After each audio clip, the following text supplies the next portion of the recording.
what's going on, guys? It's AceStarThe3rd, and thank you so much for watching. And today we're gonna do something a little bit different in terms of not uploading 3rd gen. So yeah, I'm gonna bring you guys a black and white OU battle that I had against one of my friends. I don't know because I found him on the Smogon Wi-Fi battler. I'm sorry, Black and White 2. So I hope you guys enjoy this battle. But before we get into everything, we're gonna start off with that question. Today, that question is: who is your favorite gym leader or gym leaders? I mean, there's gym leaders all over the place. Not just counting the ones in Kanto, Johto, Sinnoh, Hoenn, and Unifa. There's also the ones in the Orange League. But out of all those gym leaders, my favorite ones are Crasher Wake because he's a G, and then there's Chuck because I don't know, because his name's Chuck, and then it's Whitney because she has that Miltank that rolls all over you. I mean, it's just awesome. So anyway, so if you look at this whole team preview thingy, it was made by someone by the name of Kevin Kingdra. He's a really cool guy. I mean, he helped me a lot with this kind of thing. Actually, he did it, and he's pretty awesome. So I hope you guys can check out his channel, which is in an annotation, and if you go there, you'll see that he uploads these black and white PO battles and everything, and he's just a generally pretty cool guy. So hope he has success with his channel and everything. So if you look at my team, which is on top, it is a sun team oriented around, you know, the sun. Everything you see there is kind of like average, except that Snorlax in the Claydol. You're probably like, dude, why do you have those things? Well, Slowbro is really good in the sun anyway, because I mean, he has the fire, but he doesn't necessarily need to use his water stab, and plus he has defense that I really need on this team. And Claydol is there because he avoids the ground type moves, and he also just resists the rock type moves that can be very unbeneficial for my team either. I mean, Terrakion can take those kind of things, but most things that have rock type moves have ground type moves, so it's like whatever. Plus I needed stealth rocks and a rapid spinner, so I was gonna use Forretress, but no, because it's too much. So anyway, if you look on the bottom team, his team is pretty much not rain at all. I mean, not even weather oriented, so I do win the weather war even though there was no war in general. If you look at it, I mean, the things that seem most threatening are that Dragonite and that Garchomp and the Machamp, because they're extremely high attack stats and the way that they can sweep through a lot of teams because of their just power that they have. The sheer force, just amazing power. Like Keldeo can be annoying too, and that Jellicent's there for walling, so is the Forretress, but he seems to not have too much balance in terms of having 2 water types and 2 dragon types, and then the Forretress. I mean, okay. So anyway, I hope you guys enjoy this battle. It's gonna be pretty cool, and let's go.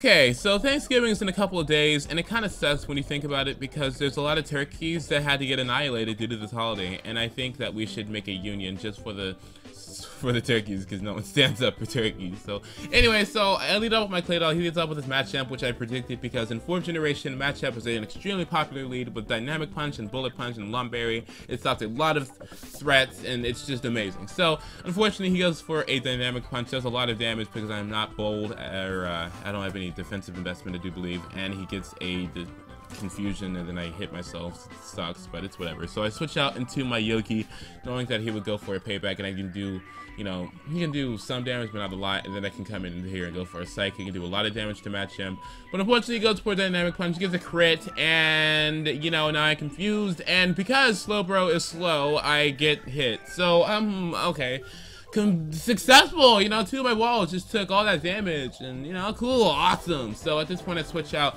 thinking that he would go for a payback, so I go into my Ninetales thinking that I could go in here and go for a Will-O-Wisp, but unfortunately he predicts that. I have no idea. I guess he doesn't have anything else to hit my Slowbro and goes for a Stone Edge. He takes out my Ninetales, which sucks a lot because I needed that thing, but not necessarily as much because he doesn't have any weather inducers on his team, but it's whatever. So anyway, Victini comes in here. It's all up to him. He goes for a V-Create. It's going to take out that Machamp indefinitely because Machamps, no matter what variant they are, unless they have Focus Sash, it's not going to survive a V-Create from a Victini in the sun. I mean, that's just amazing damage. Of the stab and sun, dude, that is so much base power. I think it's like 405, or it's a lot. So anyway, he brings in his Jellicent thinking that he can, oh my god, I'm going to wall this thing, go for a Scout or something, but I don't switch out knowing that I can do a lot of damage to it. Unfortunately enough, look at that damage, bro. I mean, to a Jellicent, I mean, come on. So Jellicents are like off the charts in terms of their power defensively, and I just did all that damage to it. I'm not sure what his EBs were, but this thing's about to go down to another V-Create,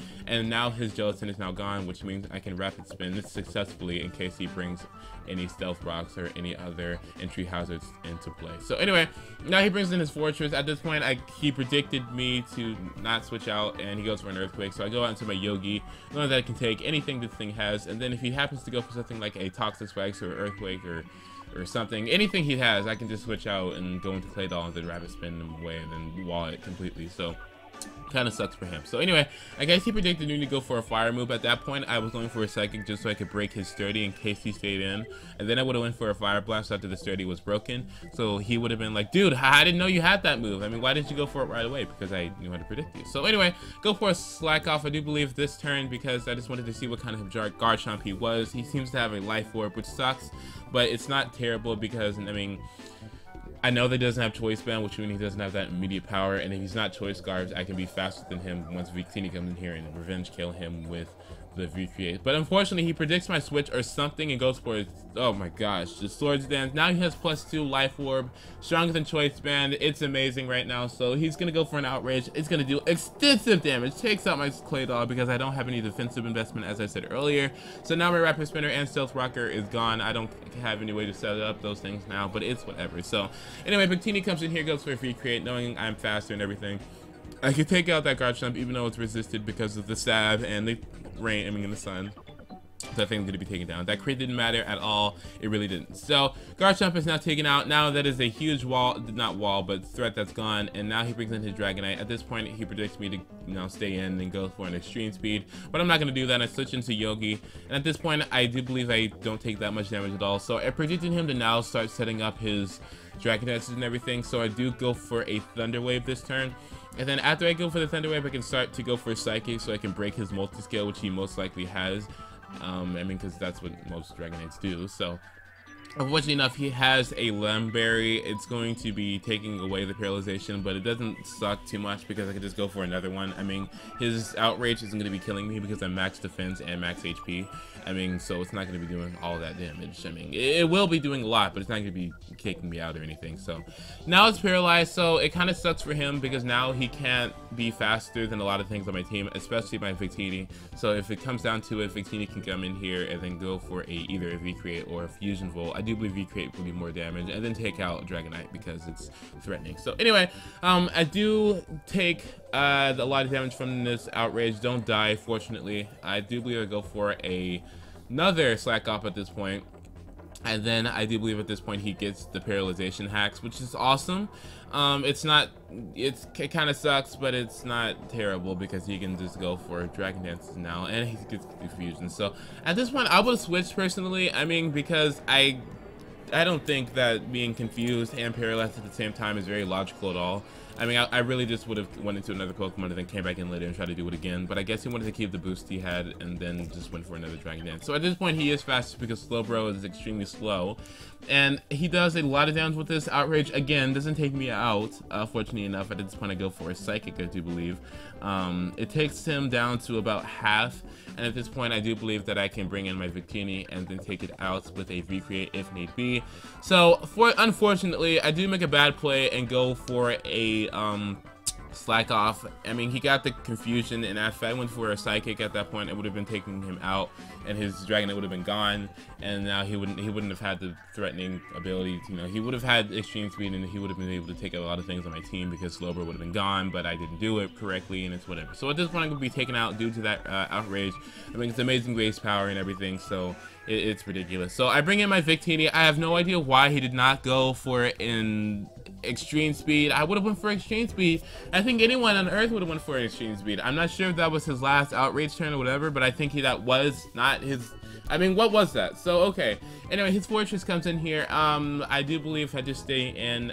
I do take a lot of damage from this Earthquake, but I really just wanted to break this thing sturdy, and then I can bring in my Venusaur at this point and then do a lot of things to this Forretress because I have hidden power fire and predicting switches and everything. So at this point, yeah, I come in here. My Flora Star is a mixed kind of Floral Star. It's not the same one from 3rd Gen. I don't really think that anyone uses especially defensive Venusaur anymore in 5th generation because it has the chlorophyll and growth, but it's whatever. I like using it that way anyway. I can try it in 5th Gen, but it won't be as viable because there's many special defensive Pokemon I can use instead. So anyway, yeah, I do take him out with the Hidden Power Fire. That's amazing base power and everything. So now he brings in his last Pokemon, his Keldeo, and at this point I just go for a Giga Drain. It's pretty awesome. So that was a really good game. Some guy I found found out a Smoke and Wi-Fi battler, and I hope that this battle was good enough for you. I mean, it was a great game, at least for me it was. So yeah, that was Black and White 2. I mean, battles. I guess it was pretty cool, I suppose. I mean, I usually don't do this kind of thing. I mean, because I find Black and White 2 battles not be easy to narrate as 3rd generation battles. I mean,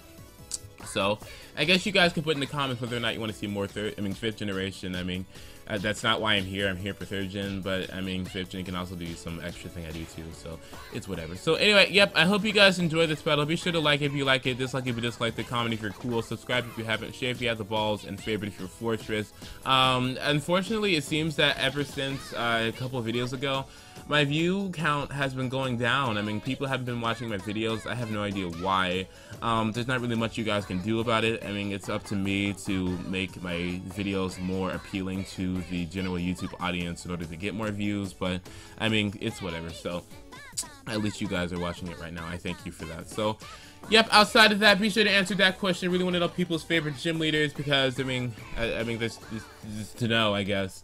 And yeah, so I hope you guys enjoy this battle. Be sure to have a wonderful Thanksgiving in case I don't upload again till then. I hope you guys have fun. I suppose you guys are off of school right now, so enjoy your break and everything, and I will see you guys later. Be sure to check out Kevin King's channel, because he's the one that made that team preview, and he may be able to help you out if you ask nicely. So yep, once again, see you guys later. Have a wonderful day. Until next time, goodbye.